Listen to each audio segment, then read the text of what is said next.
সত্যাপেক্ষকে কি সমস্যা হচ্ছিল বলো। হ্যাঁ, সত্যাবেক্ষকটা তো আগে মানে রবিবার তো করলো, আপনি তো দেখলেন। হুম। একটু যদি সত্য সারণীটা আর একবার একটু বুঝিয়ে দিতেন প্রথম সত্য থেকে ভালো হতো। সত্য সারণী প্রথম থেকে বলতে কি, কোনটা জানতে চাইছো বলো, আমি সেই হিসাবে একটু বলবো। মানে স্যার দাঁড়ান বলছি। হুম।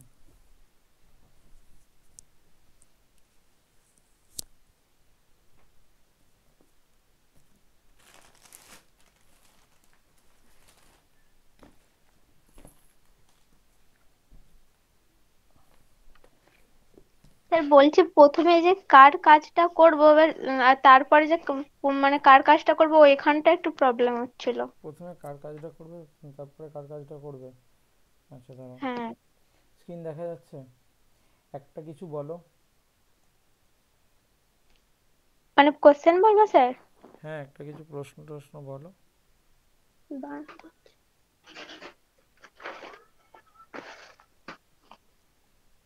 স্যার পি ভেল কিউ লিখে নি কেন?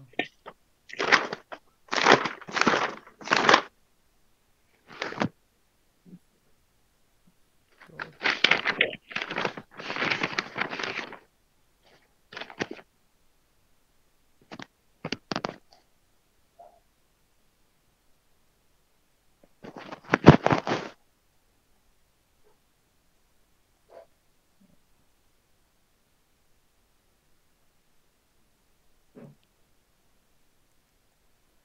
বলো, পি ভেল কিউ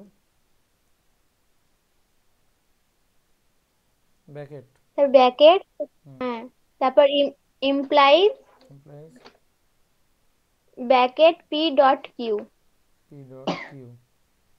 আর অতএব bracket P implies Q P implies Q dot dot bracket Q implies P. Q implies P. এটা আছে তাই তো? তো এটা করতে হ্যাঁ। গেলে আমাকে প্রথম যেটা করতে হবে সেটা হচ্ছে পি কি, এই যেহেতু এটা দুটো বচন আছে দেখতে পাচ্ছ, একটা বচন একটা বচন, ঠিক আছে। আর দুটো বচন আছে আর আমার মান জানা নেই, তাহলে এটাকে আমাকে স্তম্ভ তৈরি করতে হবে, অর্থাৎ সত্য সারণী তৈরি করতে হবে। যেহেতু এখানে পি আর কিউ আছে, তাই আমি এখানে পি আর কিউ দুজনের স্তম্ভ তৈরি করব। এটা টি, এটা টি, এটা এফ, এটা এফ, তাই তো? আর এটা হচ্ছে টি এফ, টি এফ। এবারে প্রথমে এই বচনটাকে আমি তুলে নেব এখানে, P vel Q implies P dot Q. এটার একটা স্তম্ভ দাঁড়ি টেনে দিলাম, আর অতএব চিহ্ন আছে, অতএব চিহ্ন দিয়েই আমি দ্বিতীয়টা লিখছি, লিখতেই পারি, কোনো অসুবিধা নেই। P implies Q dot Q implies P, এই আছে তো। এবারে দেখো, আমি যে কোনো একটা, আমি এই বচনেরও কাজ করতে পারি, এই বচনেরও কাজ করতে পারি, যেটার ইচ্ছা আমি কাজ করতে পারি। আর যেই স্যার বচন, যেটার ইচ্ছে আমার স্যার। আমি যেটার ইচ্ছা হ্যালো। আগে কাজ করতে পারি, আচ্ছা। ঠিক আছে। আমি এই বচনটারও আগে কাজ করতে পারি, এই বচনটারও আগে কাজ করতে পারি, এটা কোনো ব্যাপার না। ব্যাপার হচ্ছে যে আমি এই দুটো বচনের মধ্যে কোনটার কাজ করব। এই বচনটা ধরো, এই যে বচনটা রয়েছে, এই যে বচনটা, এই বচনটার আমি কার কাজ করব। এই বচনের হয় আমি এই যে প্রথম বন্ধনী রয়েছে পি ভেল কিউ, এটারও প্রথমে কাজ করতে পারি, অথবা পি ডট কিউ, আমি যেটার ইচ্ছা কাজ করতে পারি,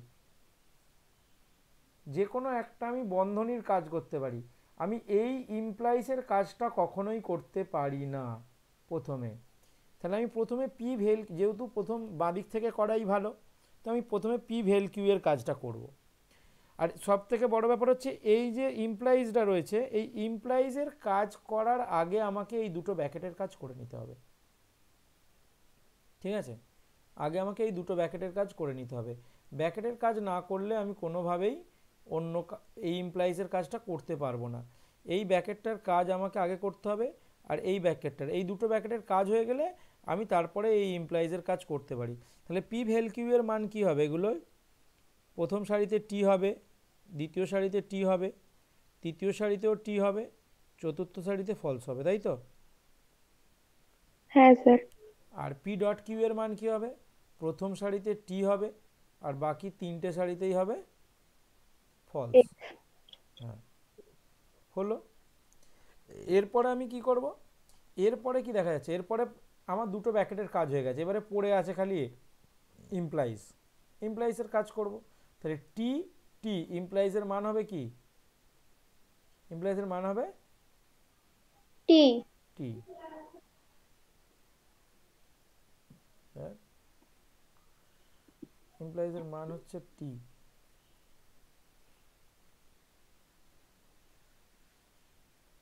পড়ছে না কেন রে বাবা?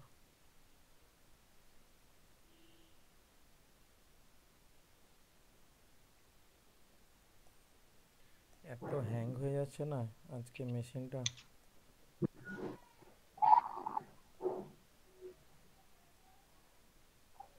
পি টি ইমপ্লাইজ টি এর মান হলো টি। এখানে টি এফ আছে, ইমপ্লাইজের মান হবে এফ। এফ। তারপরেরটাতেও টি এফ আছে, এফ। এফ। আর এফ এফ এ টি। টি। হয়ে গেল। এবারে দেখো এই যে লাইনটা বেরোলো এই লাইনটা হচ্ছে এর মূল স্তম্ভ। এই যে P vel Q implies P dot Q, এই যে মানটা ছিল এই বচনটার হচ্ছে এইটা হচ্ছে মূল স্তম্ভ। ঠিক আছে, বোঝা গেল কি? যেটাকে আমরা স্যার আবার ফলস, বলুন। এই যে টোটাল পি ভেল কিউ আর ইমপ্লাইজ পি ডট কিউ যে প্রথম বচনটা, তার এই যে ইমপ্লাইজের নিচে যে মানটা লেখা হলো এটাই হচ্ছে এর মূল স্তম্ভ। মূল স্তম্ভ মানে জানো তো, যেটাকে আমরা বলি ফলস্তম্ভ বলেছিলাম, এটা মূল স্তম্ভ। এটা আমি এখানে ঘিরে দিলাম বোঝানোর জন্য, এটা ঘেরা যায় না। ঠিক আছে, এরপরে আসছে আমি এই বচনটায়। খাতে তাহলে ঘিরবো না ওটা? না, পরীক্ষার খাতায় তো যদি যুক্তি দেওয়া থাকে তাহলে ঘিরবে না, আর যদি শুধু বচনের সত্য মূল্য নির্ণয় থাকে তখন ঘিরবে। ও আচ্ছা, ঠিক আছে। বোঝা গেছে? হ্যাঁ। ঠিক আছে। আর এরপরে এবারে এই দিকের লাইনটা বার করি। এখানে এখানে আমি যে কোনো একটার মান বার করতে পারি। সবুজটা বার করি। এটা কি হবে? পি ইমপ্লাইজ কিউ আছে, তাহলে এটার মান হবে প্রথম সারিতে টি হবে, দ্বিতীয় সারিতে টি হবে, নট রেসপন্ডিং।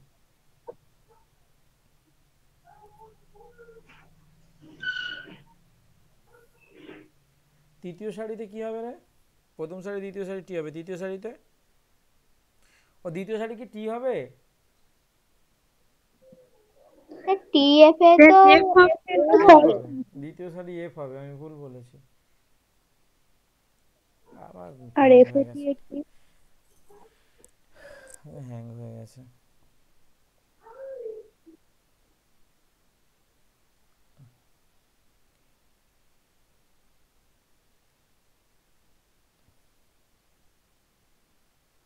কি হয়েছে কি জানি, বড্ড জ্বালাচ্ছে।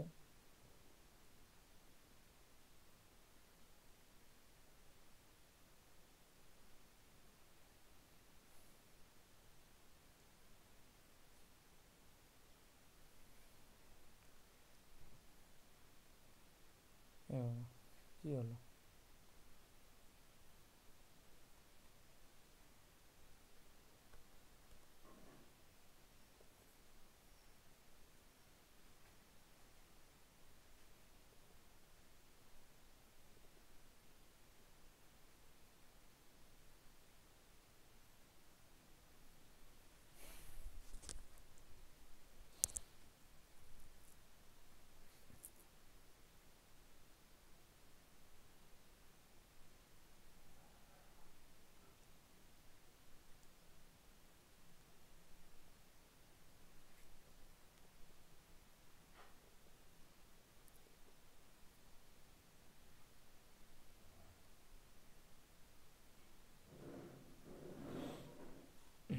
এটা তাহলে হবে এফ, এটা হবে টি, আর এটাও হবে টি।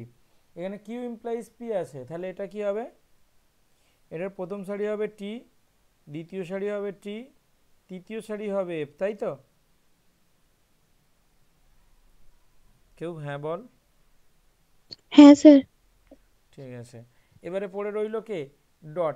আমি এইটার ক্ষেত্রে আগের বচনটার ক্ষেত্রে যেরকম বলেছিলাম আগে ব্যাকেটের মান বার করতে হবে, তারপরে ব্যাকেট দুটোর মাঝখানে যে আছে তার মান বার করতে হবে।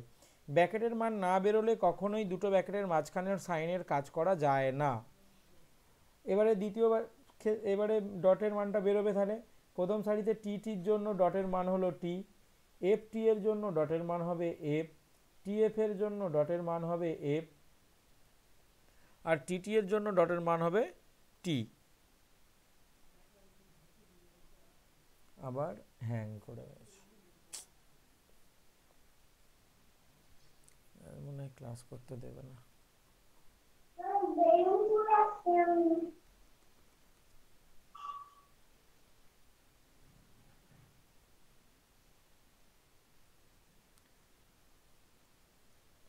এবারে আমাকে বিচার করে দেখতে হবে যে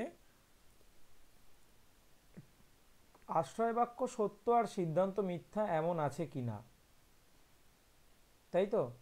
আমাদের বিচারের নিয়ম একটাই তো নাকি? বিচারের নিয়ম একটাই, আশ্রয় বাক্য সত্য আর সিদ্ধান্ত মিথ্যা হলে যুক্তিটা অবৈধ হয়। দেখো এখানে আশ্রয় বাক্য সত্য, এখানেও আশ্রয় বাক্য সত্য, প্রধান আশ্রয় প্রথম সারিতে, আর শেষ সারিতে আশ্রয় বাক্য সত্য, আর এখানেও শেষ সারিতে আশ্রয় বাক্য সত্য। তাহলে এমন কোনো দৃষ্টান্ত নেই যেখানে আশ্রয় বাক্য সত্য আর সিদ্ধান্ত মিথ্যা, তাই তো? তাহলে কি লিখবো? হ্যাঁ, তাই যুক্তিটি তাই যুক্তিটি বৈধ। বৈধ, এটাই লিখে দেবে। আচ্ছা, কালিটা চেঞ্জ করে না, হবে না।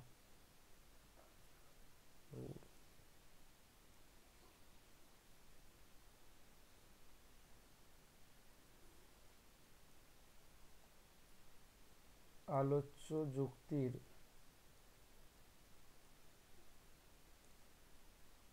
পর্যায় সারণীতে বা সত্য সারণীতে লিখি, সত্য সারণী লিখলে ভালো লাগে শুনতে। সত্য সারণীতে এমন কোনো সারি নেই, এমন কোনো সারি নেই যার আশ্রয় বাক্য সত্য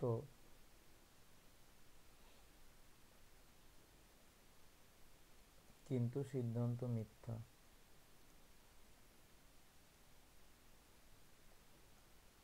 কিন্তু সিদ্ধান্ত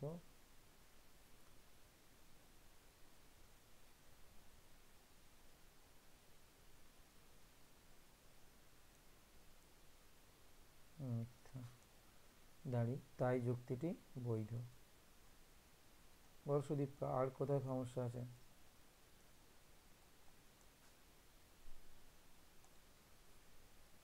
ঠিক না, বলো আর কোথায় সমস্যা আছে বলো। না স্যার, এবার বুঝতে পেরেছি। আরেকটা করবে? স্যার আমি আর একটা বলবো, এটা একটু বলবেন? হ্যাঁ বলো না। তুমি কি একটুখানি ছবিটা পাঠাবে? আমি দেখতে সুবিধা হবে, না হলে কিন্তু মুশকিল হয়। ছবি পাঠিয়ে দাও স্যার আমাকে। ছবিটা বললে ছবিটা কোশ্চেনের ছবিটা? হ্যাঁ হ্যাঁ হ্যাঁ, কোনটা সেটা বলে দাও, আমি দেখে নিচ্ছি। তুমি ছবিটা পাঠাও, পাঠিয়ে সঙ্গে সঙ্গে। মিলিয়ে আছিস?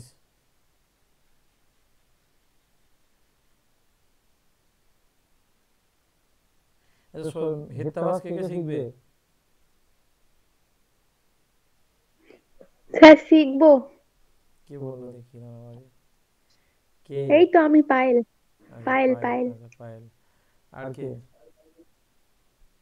স্যার আমিও শিখবো। জাহিরা, স্যার তুই আমিও। কিন্তু ক্লাসে আসলি না কেন? হেত্তাবাস শিখবি, লাফাচ্ছিস? হ্যাঁ স্যার আমার এখানে অনলাইন ক্লাস স্যার আগের দিন থেকে হেডসাবাস বুঝিয়েছিলেন।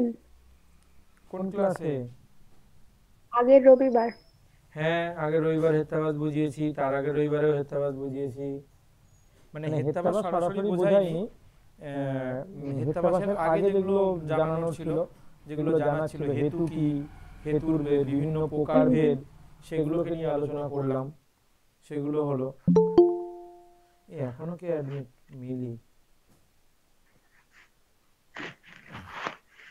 সেগুলো আলোচনা হয়েছে।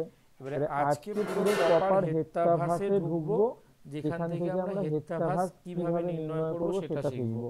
একেবারে প্রপার হেক্সাভাস যেটা আছে। হেক্সাভাস শেখার জন্য আমি আগের রবিবার দিনের ক্লাসে যেটা আলোচনা করেছি বা শনিবারের ক্লাসে যেটা আলোচনা করেছি সেটা হচ্ছে যে মূলত হেতুটাকে আমি কিভাবে চিনবো সেগুলো আলোচনা করেছি। তবু আজকে আরেকবার হেতুটাকে কিভাবে চিনবো সেটাকে জানবো। হেতু না চিনলে হেক্সাভাস আলোচনা করা যাবে না, ঠিক আছে?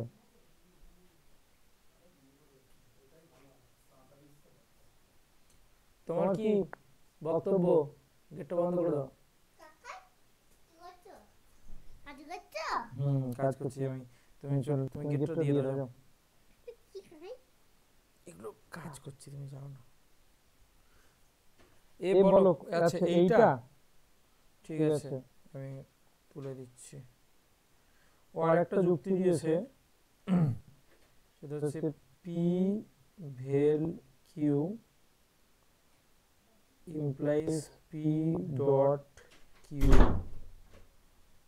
আর তারপরের লাইন হচ্ছে negation P dot negation Q, আর হচ্ছে অতএব পি ভেল নেগেশন কিউ, এটা রয়েছে। তো এটাকেও সেম প্রসেসেই হবে। তো প্রথমে হবে আমাকে একটা পি এর স্তম্ভ করতে হবে, একটা কিউ এর স্তম্ভ করতে হবে। এরপর আমি তিনটে বচনকে আমি তুলছি। প্রথম বচন হচ্ছে P vel Q implies P dot Q, এটা হলো, এটার একটা আমি স্তম্ভ করে দিলাম, এটা একটা আলাদা বচন। তারপরে হচ্ছে negation P dot negation Q, এটা একটা বচন। আর একটা বচন হচ্ছে পি ভেল নেগেশন কিউ। আচ্ছা, যেহেতু নেগেশন আছে, যেটা নেগেশন থাকবে আমি সেটার কিন্তু একটা করে স্তম্ভ আমি এখানে ক্রিয়েট করে নেব আগে থেকেই। কিরকম হবে তাহলে স্তম্ভটা? আগে আমি পি কিউ এরটাই করি। পি এর সত্য, এটা সত্য, এটা মিথ্যা, এটা মিথ্যা, এটা সত্য, এটা মিথ্যা, এটা সত্য, এটা মিথ্যা। এবারে যেহেতু নেগেশন পি নেগেশন কিউ দুজনই আছে, তাই এখানে একটা নেগেশন পি বার করে নেব। আর একটা কি করব? Negation Q. তাহলে পি এর নেগেশন করলে কি হবে? প্রথম দুটো সারিতে হবে এফ, তারপরে দুটো সারিতে হবে টি। আর কিউ এর করলে প্রথম সারি এফ, দ্বিতীয় সারি টি, তৃতীয় সারি এফ, চতুর্থ সারি টি। হয়ে গেল? শুধু বোঝা গেছে? স্যার মানে ওই পি কিউ দুটো মানে এই যে পি নেগেশন, এতে, হ্যাঁ মানে স্যার উল্টে যাবে তাই তো? হ্যাঁ, আমি আরেকবার জিনিস দেখাচ্ছি, দেখো অন্য কালি দিয়ে করে দেখাচ্ছি। হ্যাঁ, দাঁড়াও, এই দুটো বোঝালেই বুঝতে পেরে যাবে কিভাবে হলো।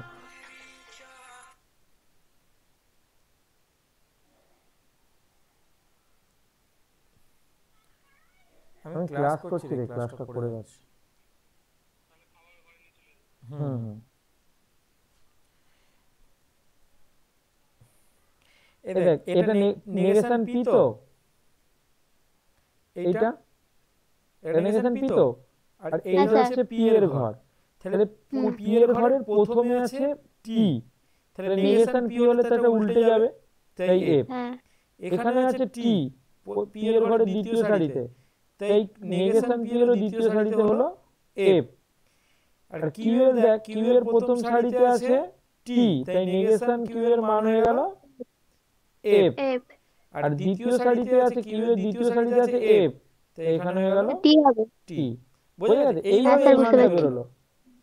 এবারে বাকি মানগুলো যেরকম রয়েছে আমি বার করবো। পি ভেল কিউ আছে, তাহলে পি এর মান আমার এইদিকে পি এর মান ধরবো, আর এখানে কিউ এর মান ধরে ধরে আমি এটা বার করবো। বা পি ভেল কিউ এর যেটা সাধারণত হয় সেটাই হবে। আবার কি জয়েন করলো না, কোথায় গেল?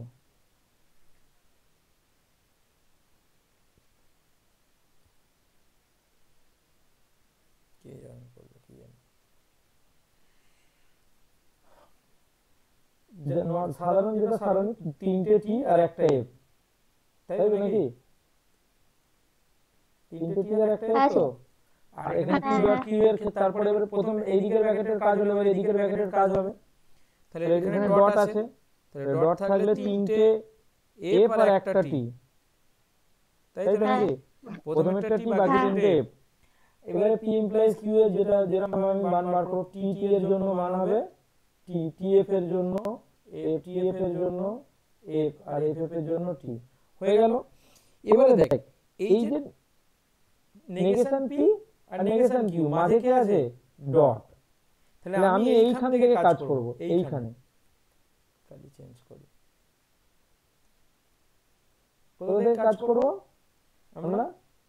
একেবারে এই যে আমরা এখানে যে নেগেশন মানগুলো বার করে নিয়েছি, এই যে নেগেশন পি, নেগেশন কিউ, তাহলে নেগেশন পি নেগেশন কিউ রয়েছে, তাহলে প্রথম সারিতে কি এফ আর এদিকেও এফ, পি এতেও এফ কিউতেও এফ, তাই তো? নেগেশন পি মানে এফ প্রথম সারি। বলছি অনেকগুলো কালিগুলো সরান, দেখতে পাচ্ছি না। কালিগুলো সরাবো? কোন কালিগুলো সরাবো? কোন কালিটা? ব্লুটা? ওই যে আপনার সে অনেকগুলো কালি ফুট গোল গোল আছে ওইগুলো। আচ্ছা দাঁড়াও, এখানটা ছিল নেগেশন পি, এটা এফ। এবার দেখ, দেখা যাচ্ছে? স্যার হচ্ছে, স্যার আপনি ওই কালির এটা পুরো বক্সটা সরান তাহলে দেখা যাবে।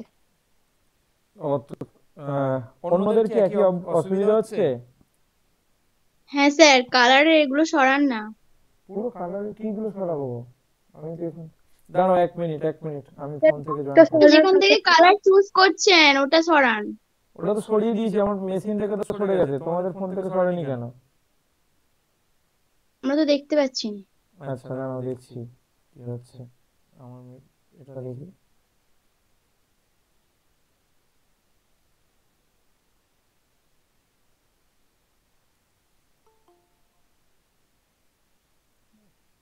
তাই তো, এখানে তো এরকম হয়েছে। দাঁড়াও দেখছি আমি।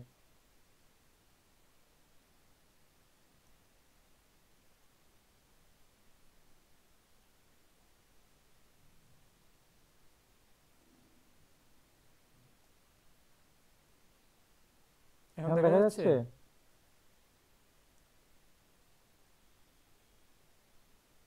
তোমাদের স্ট্যান্ড হয়ে গেছে দেখছি।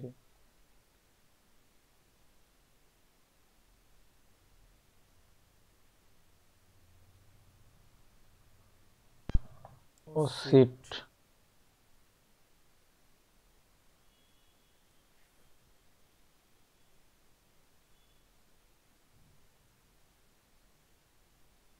দাঁড়াও, আমার কেটে গেছে।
দাঁড়াও।